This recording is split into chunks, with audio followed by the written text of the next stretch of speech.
Yesu ashimwe, Yesu ashimwe, ndabashuje mu izina rya Yesu, mwese abadukurikirana kuri iyi shene yacu y'ubuntu n'ukuri, umugisha w'Imana ube kuri mwe mu izina rya Yesu. Ni wa mwanya mwiza dusangira ijambo ry'Imana, nagira ngo twihuse dusome mu gitabo cy'umuhanuzi Yona, igice cyaho cya kabiri, umurongo wa mbere n'uwa kabiri, turasimbuka dusaya n'umurongo wa 10.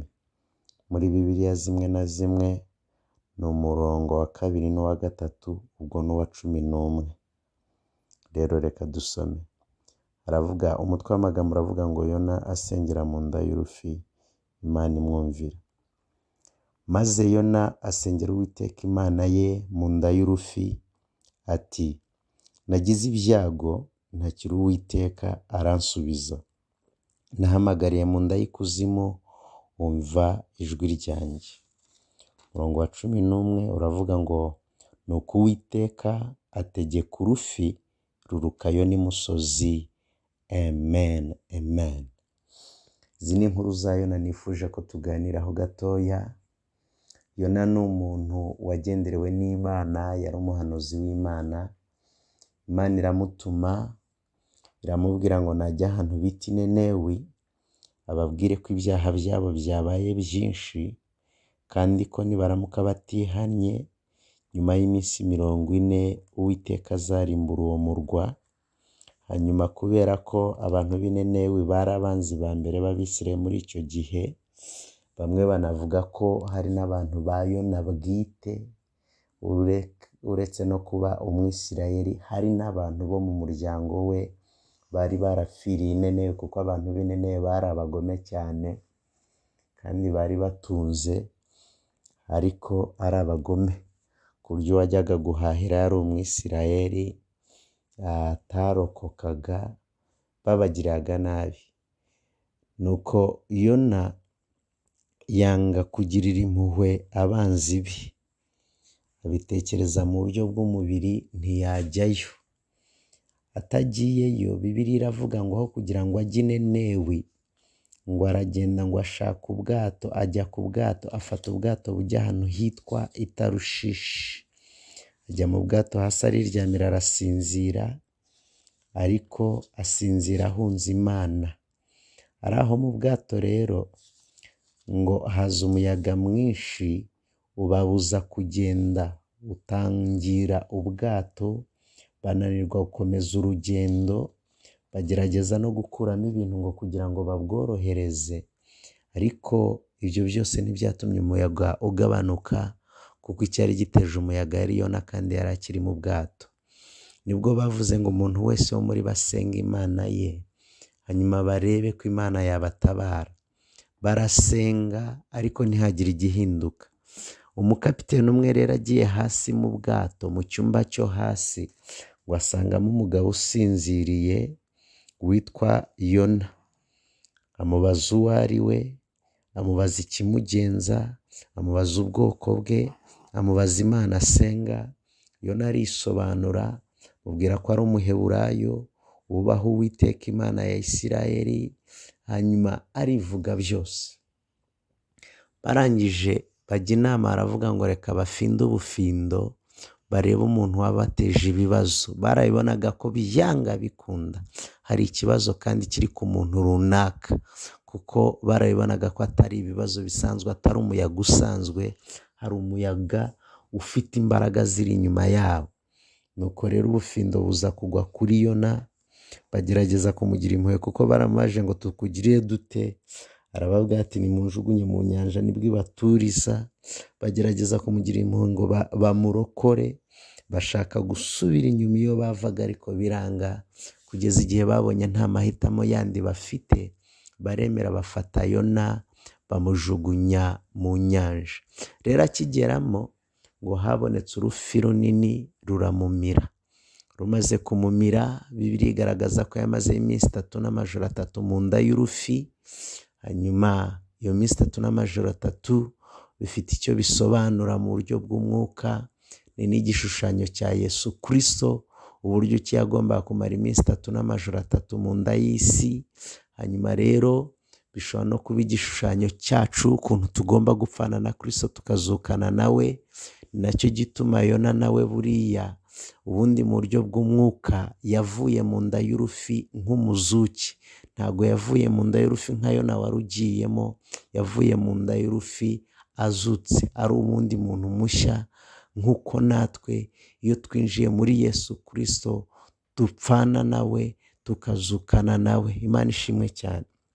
Yona rero ahangaha ari mu nda y'urufi atazi iyo biva n'iyo bijya, atazi icyo gukora, urufi rwamumize, nta rindi jwi arimo yumva, ntashobora kuruvamo, ntashobora kwikura mu nda yarwo, ntago yigeze apfira mu nda yarwo.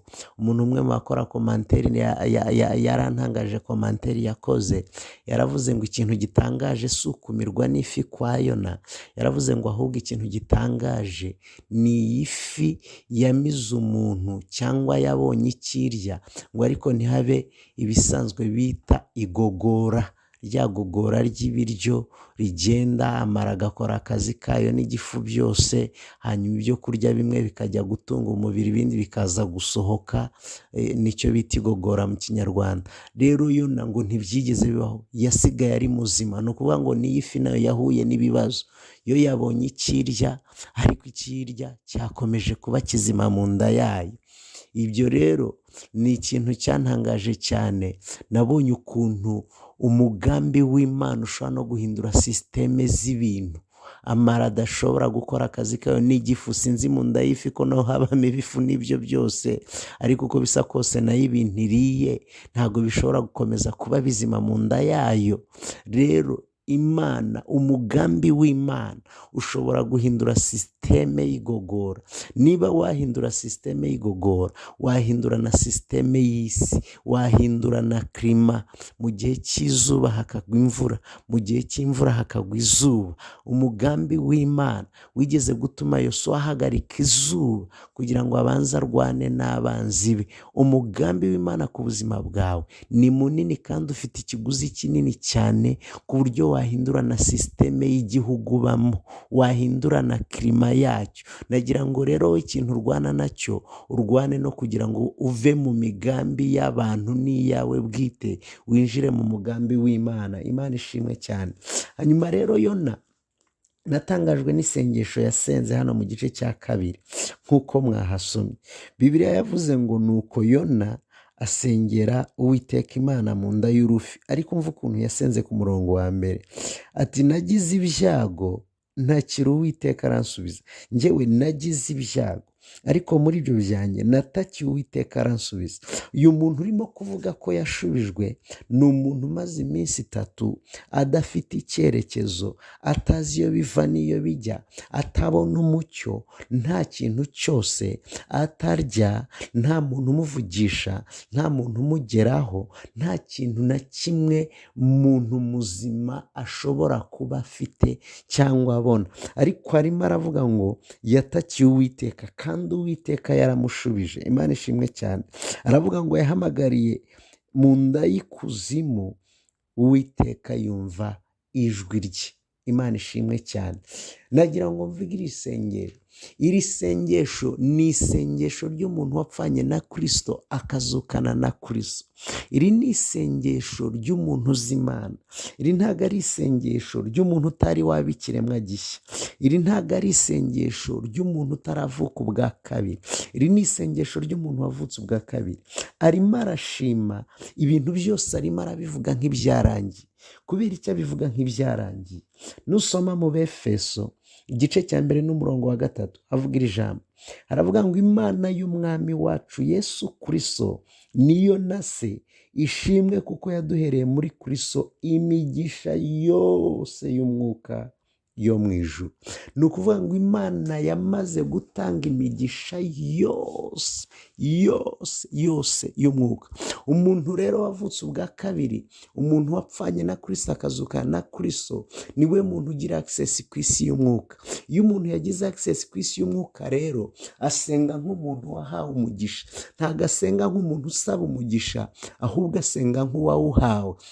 ntabwo asenga nk'umuntu urimo gusaba ngo Imana ikore, ahubwo asenga nk'aho Imana yamaze gukora. Imana ishimwe cyane, kuko yinjira mu isi y'umwuka akabona ibyo Imana yakoze, akabona ukuntu Yesu yari umutunzi cyangwa yari umukire, yarangiza agakena kugira ngo uwo muntu atunge. Iyo umuntu iyo yinjiye mu isi y'umwuka arwaye, abona ukuntu imibyimba Yesu yamukijije indwara, ntabwo rero aba agishobora gusenga abwira Imana ngo Mana nkiza, ashimira Imana ko yamukijije. Iri sengesho ni isengesho rishimira Imana ibyo yakoze. Nyumvira nawe umuntu uri mu nda y'urufi arimo aravuga ngo natakiye Uwiteka Imana. Imana yumva gusenga kwanjye. Arimo arasenga nk'umuntu washubijwe, kuko yinjiye mu isi y'umwuka abona umugambi w'Imana ku buzima bwiwe, abona ikintu Imana yakoze mu buzima bwiwe. Ntaba agishidikanya ku bisubizo bye rero, ahubwo ababibona mu isi y'umwuka. Ikintu kiba gikenewe ni ukubikurayo. Imana ishimwe cyane, ariko byo biba bihari. Ibyo rero biramworohera gusenga Imana yishimye. Ntabwo arimo atabaza ngo avuge ngo Mana ndakwinginze ngo nkura mu nda y'ifi ngo noneho nzahita ngira inenewe. Oya, arimo arashima Imana, aravuga ngo njyewe narasenze. Arisire. Umuntu wamaze kuvuka ubwa kabiri asenga arisire ko yamaze gusubizwa n'Imana, ko ndetse yabikoze kera, ahubwo noneho ikintu abakora ni ukubigenderamo, ni ukubibamo, ni ukubwira Imana ngo Mana ndagushimye kuko imibyimba ya Yesu yankijije indwara. Hanyuma noneho ugatangira kugendera mu buzima. Ntabwo ugibwira Imana ngo Mana ndakwinginze ngo ngwino unkize. Oya, izere ko Imana yagukijije. Ubundi ijambo agakiza, iyo bavuze agakiza tubona kubabarirwa ibyaha gusa, ariko ntabwo harimo kubabarirwa ibyaha gusa, harimo ibintu byinshi. Harimo gukira indwara, harimo kubohoka, harimo n'ubutunzi, harimo ubukire. Imana ishimwe cyane. Kandi ibyo byose ntabwo ari igikorwa kizaba, ni igikorwa cyamaze kurangira. Yesu yishyuye ikiguzi cyacyo hashize imyaka irenga 2000. Agakiza kawe kishyuriwe. Agakiza kawe ni ukubabarirwa ibyaha, agakiza kawe ni ukubohoka, agakiza kawe ni ubukire, agakiza kawe ni ugukira. Imana ishimwe cyane. Rero iyo umaze kumenya ko ari ibintu byarangiye, byakozwe bimaze imyaka birangiye, ndetse byanarangiye utaranabaho, ni ukuvuga ngo wabaye umukire utaraba umukene. Donc Imana yaguhaye ubukire, na mbere y'uko ukena Imana yari yaramaze gutanga ubukire. Mbere y'uko urwara Imana yari yaramaze gutanga gukira. Mu yandi magambo, ubona ikintu cyarangiye. Kubera ko byarangiye rero usenga Imana, ushima Imana. Nagira ngo uyu munsi wa none utangire kurebera mu isi y'umwuka icyo ijambo ry'Imana rivuga ku buzima bwawe, kuko niko kuri. Ijambo ry'Imana niko kuri, ntabwo situation urimo ariyo kuri. Ijambo ry'Imana niko kuri.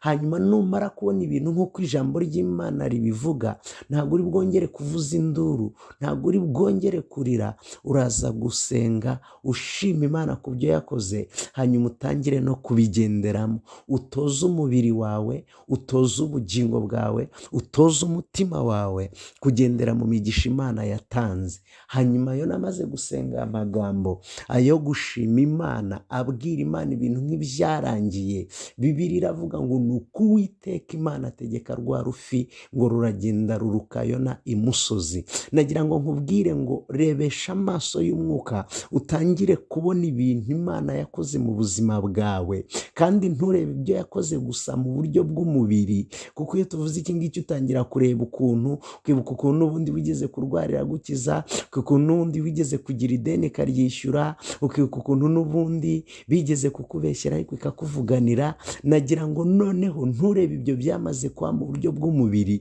urebe n'ibyabaye mu buryo bw'umwuka, kuko biravuze ngo Imana ngo yaduhaye imigisha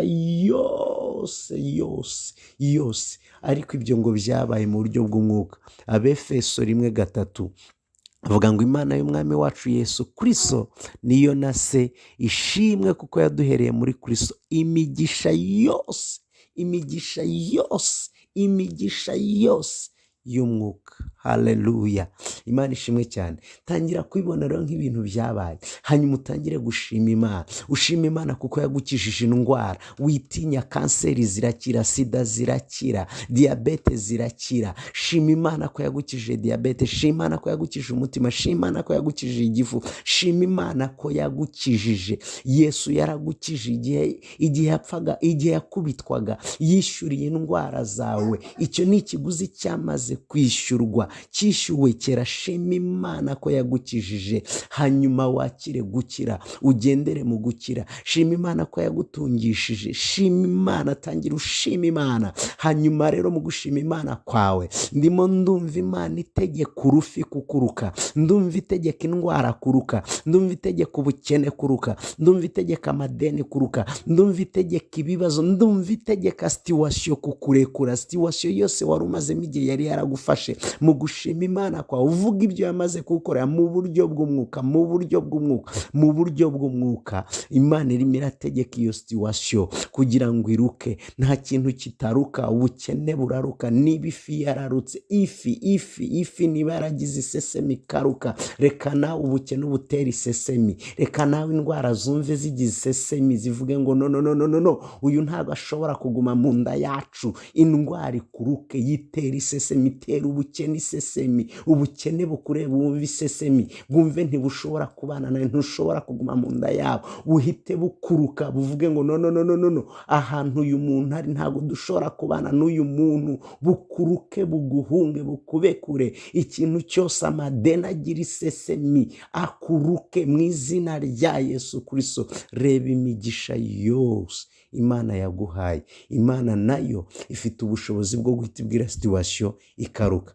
Imana y'amahoro iguha umugisha, Imana y'amahoro ikunezeze, Imana y'amahoro ikurwanirire, Imana y'amahoro itegeke situwasiyo yose kukuruka, binyuze mu kubona icyo yakoze mu isi y'umwuka, mu buryo bw'umwuka, hanyuma uyishimire mu izina ryayo.